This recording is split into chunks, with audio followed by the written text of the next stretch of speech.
Bonjour. Bonjour. Il y a eu toute une série de communiqués, de notes qui sont parus depuis l'été sur la question de l'éventuelle fusion des missions locales avec Pôle emploi. Il y a une volonté visiblement du gouvernement d'aller dans ce sens-là. Non seulement les missions locales, mais aussi l'AMF se sont élevés contre cette idée. Est-ce que vous pouvez nous expliquer un peu la situation et puis où on en est aujourd'hui ?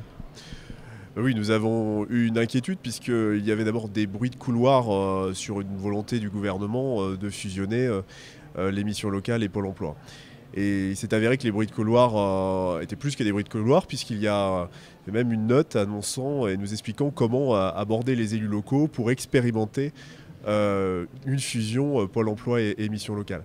Donc évidemment, l'Association des maires de France s'est positionnée contre toute expérimentation de cette fusion.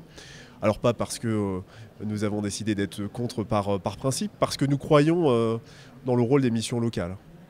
Il y a une vraie différence importante entre Pôle emploi et les missions locales. Pôle emploi, c'est essentiellement un focus sur l'insertion professionnelle. Les missions locales, elles ont une approche globale pour nos jeunes sur nos territoires. Elles ne se contentent pas uniquement de la question de l'emploi. Elles regardent un ensemble, la situation sociale de nos jeunes.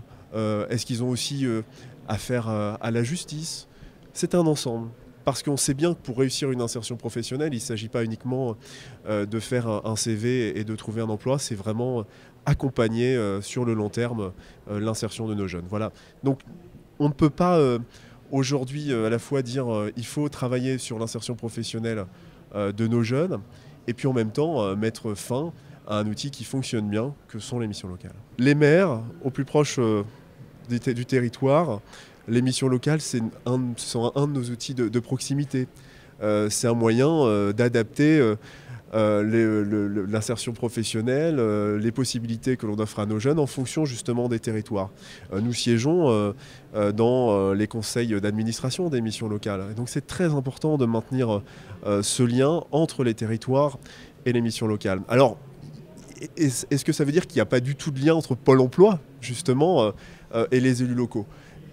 Il y a des liens, mais ils sont assez disparates en fonction du lieu où on se trouve, de l'agence de rattachement, du directeur territorial de Pôle emploi, alors que les missions locales, voilà, il y a une prise directe, donc c'est quand même une différence majeure. L'un des arguments du gouvernement, c'est de dire que ça permettrait plus d'efficacité, plus d'efficience. Est-ce que pour vous, on est dans la petite musique qui est très entendue en ce moment, comme quoi finalement les communes, les maires ne font pas un travail efficace ? L'efficacité des missions locales, elle n'est absolument pas remise en question. D'ailleurs, les jeunes interrogés se disent particulièrement satisfaits de l'accompagnement qu'ils ont pu bénéficier des missions locales. Un rapport du Sénat, d'ailleurs, reprend cette satisfaction des missions locales. Donc là, on a affaire à un outil qui fonctionne. Donc du coup, notre interrogation, pourquoi mettre à mal un outil qui fonctionne bien et qui produit des résultats? La preuve avec la garantie jeune. La garantie jeune, c'est un succès. Le gouvernement, d'ailleurs, lui-même dit que c'est un succès. Les missions locales ont réussi l'accompagnement par la garantie jeune. La garantie jeune figure dans le plan pauvreté du gouvernement, mais les missions locales n'y figurent pas. Alors voilà, notre interrogation, elle est importante. Alors oui, on peut douter, on peut se dire quelle est vraiment la véritable motivation de cette fusion. En tout cas, on n'a pas la réponse à cette question. On va terminer sur les emplois aidés. Depuis 2 ans maintenant, il y a une attaque sur les emplois aidés qui sont finalement amenés à disparaître. L'Association des maires de France, là aussi, avait prévenu contre les conséquences qui pourraient être assez catastrophiques sur les territoires. Est-ce que finalement les choses se sont aussi mal passées qu'on pouvait le craindre et comment se présente l'avenir ? On avait prédit, il y a plus d'1 an, la suppression des contrats aidés. On avait dit l'annonce de la diminution progressive des contrats aidés. En fait, derrière, ça veut dire une suppression des contrats aidés. 1 an après, nous avons le Premier ministre qui dit du coup, le nouveau dispositif du parcours emploi compétences ne fonctionne pas bien, donc on va encore réduire les contrats aidés. Bon, cette fois-ci, il n'y a plus de doute, les contrats aidés sont quasiment supprimés, puisque le projet de loi de finances en prévoit 100 000, donc c'est quasiment terminé. Voilà, donc ça c'est la réalité, donc c'est exactement ce qu'avait dit l'Association des maires de France il y a 1 an. Et il y a 1 an, c'était catastrophique pour nos villes. C'est-à-dire du jour au lendemain, on a appris que les contrats aidés allaient disparaître avec parfois une impossibilité de répondre aux agents concernés par cette suppression. Ils ne savaient pas si le lundi, ils pouvaient aller venir travailler dans nos communes, avec toutes les difficultés aussi d'organisation dans les cantines pour la mise en place de la rentrée. Donc c'était quand même brutal. Et puis du coup, évidemment, c'est encore un coût pour nos villes, parce que les contrats aidés, ça voulait dire qu'il y avait donc une aide financière pour accompagner un public d'ailleurs en fragilité qui bénéficiait de ces contrats aidés. Si je prends l'exemple de ma commune, nous avions 12 contrats aidés il y a un an.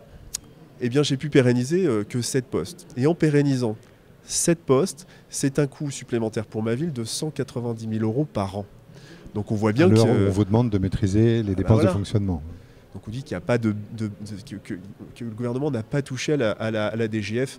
Et là, c'est quand même 200 000 € quasiment à trouver pour ma ville. Donc c'est bien une forme de diminution de l'aide à nos communes si on veut maintenir un niveau de service public équivalent, parce que c'est très parlant pour nos concitoyens. Les postes que j'ai maintenus, ce sont des postes d'ATSEM dans les écoles maternelles. Ce sont des travaux d'hygiène dans les crèches. Voilà, donc ce sont des choses très concrètes. Et donc nos concitoyens sont bien contents d'avoir accès à ces services publics-là. Et puis c'est sûr, si on ne peut plus les financer, ils seront moins contents d'avoir un service public dégradé, voire un service public pour lequel nous serions en incapacité de le mener, tout simplement. Je vous remercie beaucoup. Je vous en prie. Merci.